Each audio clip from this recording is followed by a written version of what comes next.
அண்மை செய்தி. நெல்லை காங்கிரஸ் கிழக்கு மாவட்ட தலைவர் KPK ஜெயக்குமார் தனசிங் கொலை செய்யப்பட்டாரா என்ற கோணத்தில் போலீசார் விசாரணை மேற்கொண்டு வருகின்றனர்.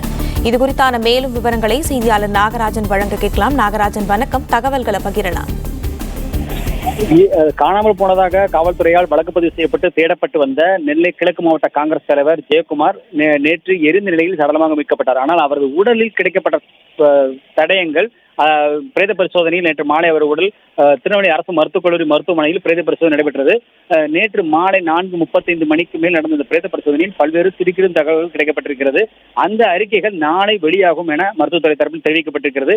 இதற்கிடையே அதில் முக்கியமாக அவரது காலில் கட்டப்பட்டுள்ள இரும்பு கம்பி குறித்தும் அதில் பதிவு செய்யப்பட்டுள்ளது. அதே போல அவரது வயிற்று பகுதியில் ஒரு தகடு, இரும்பு தகடு இருந்ததும், அதாவது மேல்புறமாக, உள்ளே இல்லை, வயிற்றின் மேல்புறமாக இரும்பு தகடு ஒட்டியிருக்கிறது.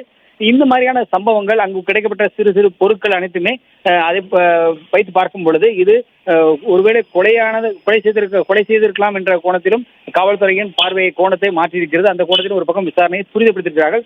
ஏற்கனவே இது குறித்து மாவட்ட காவல்துறை கண்காணிப்பாளர் கூறும் பொழுது 7 தனிப்படைகள் அமைத்து தீவிர தேடுதல் வேட்டை நடத்தி வருவதாக தெரிவித்தார். அதே போல இன்று காலை தமிழக காங்கிரஸ் கமிட்டி தலைவர் செல்வ பிறந்தகை கூறும்போது இன்று மாலைக்குள் SP அவர்கள் இதில் ஒரு நல்ல தகவல் தெரிவிப்பேன் என்று தெரிவித்திருக்கிறார். அந்த அடிப்படையில் பார்க்கும் பொழுது இந்த பல்வேறு மர்மங்களை அவிழ்க்கும் விதமாக அவரது பதில் இருக்கும் என்று நம்புகிறோம். அந்த அடிப்படையில் இன்று மாலைக்குள் இந்த ஜெயக்குமார் அவர் உயிரிழந்த சம்பவத்தில் தற்கொலையா அல்லது கொலை செய்யப்பட்டாரா அல்ல அதற்கு வேறு எது காரணங்கள் உண்டா என்பது குறித்த பல்வேறு தகவல் வெளியே தெரிய வரும். அவரது வீட்டின் பின்புறம் உள்ள தோட்டத்தில் நடந்த இந்த சம்பவத்தில் எழுந்துள்ள பல்வேறு கேள்விகளுக்கு இன்று மாலை விடை கிடைக்கும் என சொல்லப்படுகிறது. இந்த நிலையத்தில் பிரேத பரிசோதனை கிடைத்த இந்த பொருட்கள், அதாவது அவர் வயிற்றில் பதிந்துள்ள இரும்பு தகடு மற்றும் காலில் கட்டப்பட்டுள்ள இரும்பு கம்பிகள் அனைத்துமே பல்வேறு கேள்விகள் எழுப்பியிருக்கிறது. இந்த கேள்வியின் அடிப்படையில் காவல்துறையின் விசாரணை என்பது தீவிரப்படுத்தப்பட்டிருக்கிறது.